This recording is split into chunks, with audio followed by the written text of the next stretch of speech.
कि सोची सोची के बात हमार जिया घबराइल बा।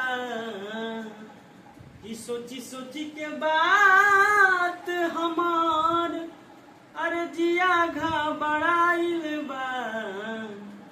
ना जियब तुहरा बिना आजे बुझाइल बा।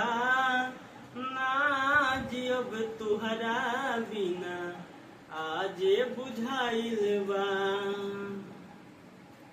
संगे जिए मरे के खैले रह क्रिया तब काहे छोड़ दिहला हमरो फिक्रिया।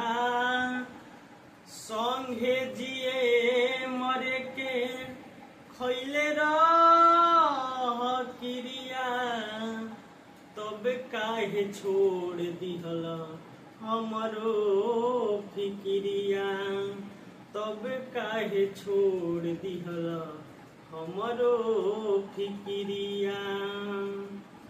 दिलवा के बात हमरा दिल में घोराइल बा।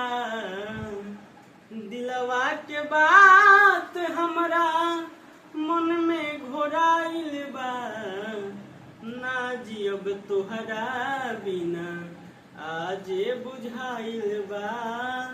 ना जियब तुहरा बिना आजे बुझाइल बा।